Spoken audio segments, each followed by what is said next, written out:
Treasure Island, Part 1. The Old Sea Dog at the Inn. I was 12 years old the winter the old sea dog came to stay at our inn. Back then, my world was small. Just the coast road, the gray sea, and our little place on the hill, the Admiral Benbow Inn. My parents ran it as best they could.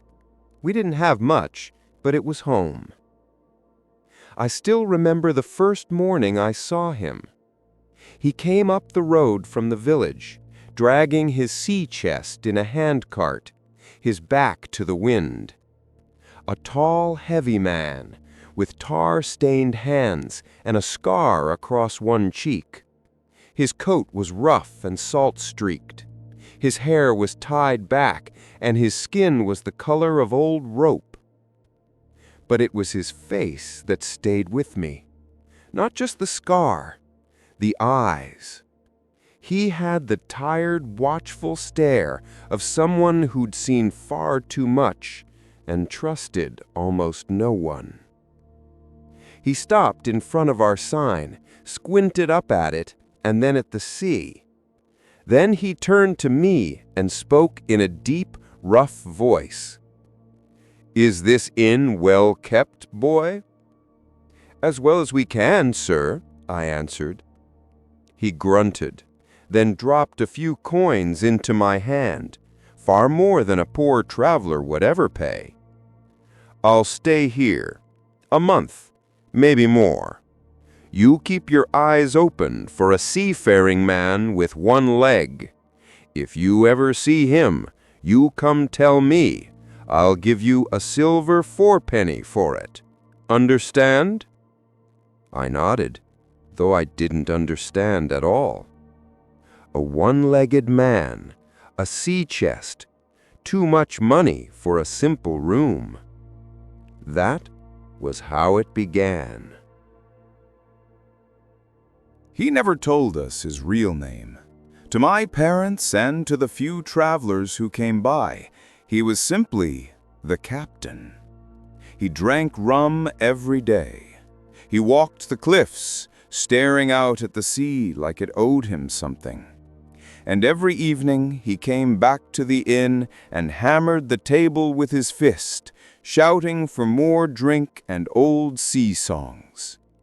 He was loud, rough, and often frightening. My father, who was already weak with illness, grew more and more anxious. My mother was polite to him, but afraid. As for me, I was scared too, but I was also curious. At night, I would watch him from the shadows. Sometimes he would sit alone, silent, fingers tracing old scars on his hands. Other times, he would suddenly shout for everyone to sing, and he'd roar out grim sea shanties about storms, mutiny, and hanging. The worst of them all was 15 men on the dead man's chest, yo-ho-ho, and a bottle of rum. The words still chill me even now. He didn't like questions. If anyone asked about his travels, his past, or his enemies, his face would darken. "Best you mind your own business," he'd growl.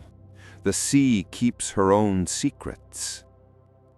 But even without telling us, he brought something with him. Danger. We just didn't see it yet. Weeks turned into months. My father's health only grew worse. The captain refused to pay more than his first handful of coins, but he stayed on, filling the inn with his presence like a storm cloud that never quite broke. Every day, he'd ask me the same thing. "Seen him yet, boy?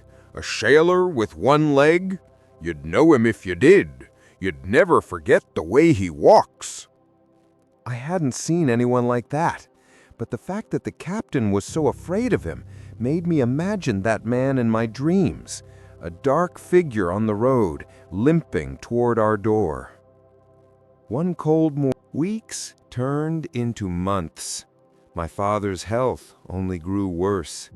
The captain refused to pay more than his first handful of coins, but he stayed on, filling the inn with his presence like a storm cloud that never quite broke. Every day he'd ask me the same thing. "Seen him yet, boy? A sailor with one leg? You'd know him if you did. You'd never forget the way he walks." I hadn't seen anyone like that, but the fact that the captain was so afraid of him made me imagine that man in my dreams, a dark figure on the road, limping toward our door. One cold morning, a stranger finally did arrive. He wasn't the one-legged man. This one had two legs, but one of his hands was missing, the sleeve pinned empty at the wrist. His face was hard, his eyes darting from corner to corner as he stepped into the inn. He ordered a drink, then leaned toward me. "Is there a man here, boy? A man they call the captain? Tall, with a saber cut on his cheek?" I froze. There was no mistaking who he meant. I don't know if—" "Don't lie," the stranger said, his voice calm but sharp. "He'd sing a certain song about 15 men on a dead man's chest." I felt my stomach twist. "He's out walking," I admitted. "But he'll be back any minute." The stranger smiled, but it wasn't a kind smile. "Good. I'll wait." He asked me to show him the road where the captain usually returned. We stood near the doorway, watching. Soon enough, I saw that heavy, familiar shape climbing the hill, coat flapping in the wind. "There he is," I whispered. "That's him."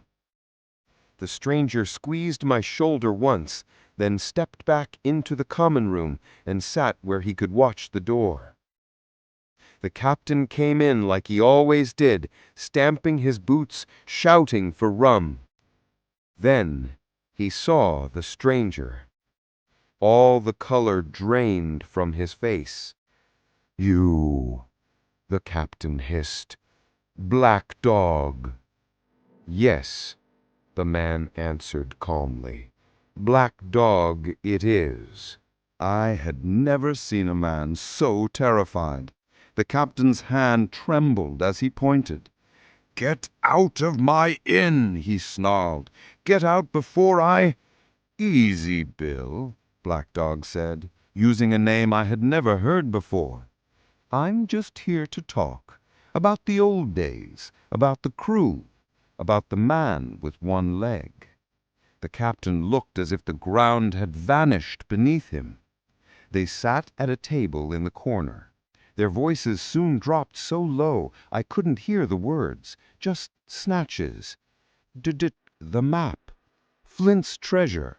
Silver will want his share." I edged closer, pretending to wipe the tables. But before I could hear more, their voices rose again, this time in anger. Then chairs scraped. The next moment there was a flash of steel. The captain had drawn his cutlass.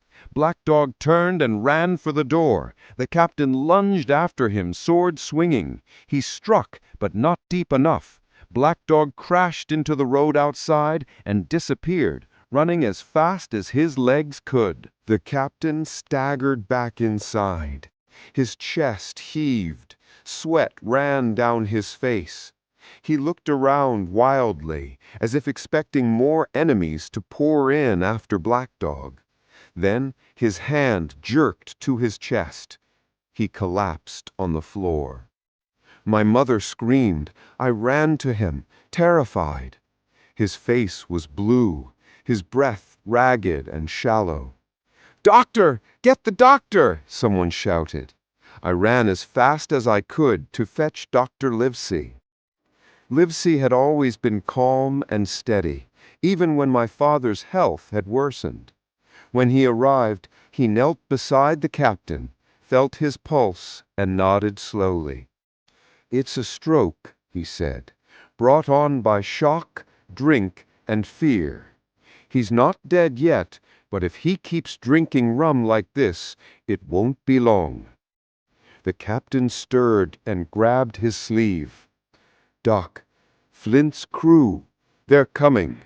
They want what I've got. He'll send the man with one leg. You tell the boy. He knows."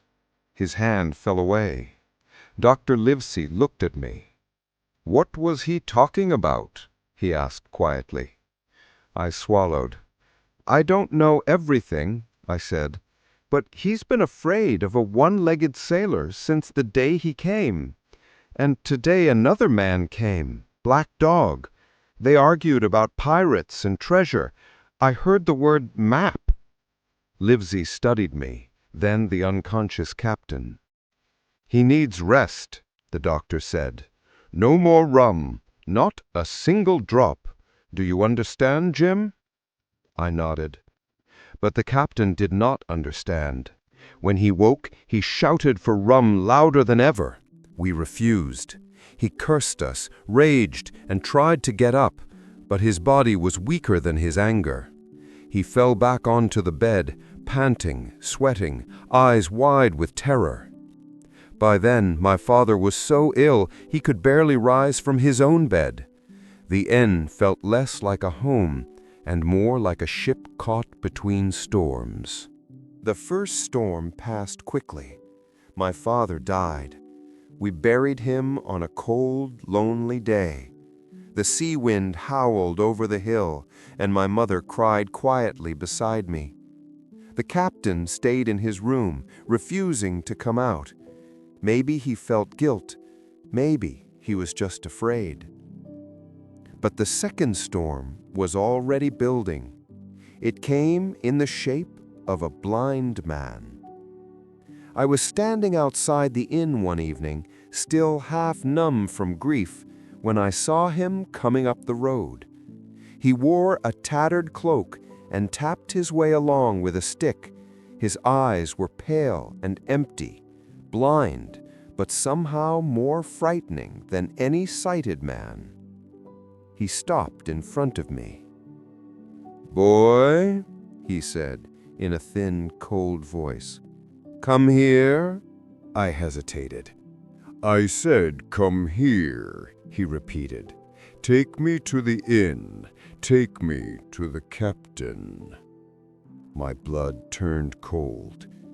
I don't know what you mean, sir." He reached out with a bony hand and found my wrist with frightening accuracy. "Listen to me, boy," he hissed. "If you lie to me, I'll break your arm. Take me to him now." His grip was stronger than it looked. I had no choice. I led him inside. He smelled of damp clothes and something worse, the smell of fear and cruelty mixed together. In the dim light, he tilted his head. "Bill is here," he murmured. "I can feel it." We climbed the stairs. My heart was pounding so loudly I thought the captain would hear it before we even reached his door. I opened the door quietly. The captain sat on the bed, half asleep, half drunk, his eyes dull. The blind man smiled, a terrible, empty smile. "Now," he said softly, "take my hand, Bill." The captain jerked as if struck by lightning. "No," he whispered, "not you, Pew." "Oh yes," the blind man said, "it's me, your old shipmate. Hold out your hand, Bill." The captain's hand, shaking, reached out toward us. The blind man caught it and pressed something small and round into his palm. "The black spot," Pew said. "You know what it means. You have till tonight." Then he let go, turned and tapped his way back out, leaving the inn colder than it had ever felt before. The captain stared at his hand, a small round piece of card.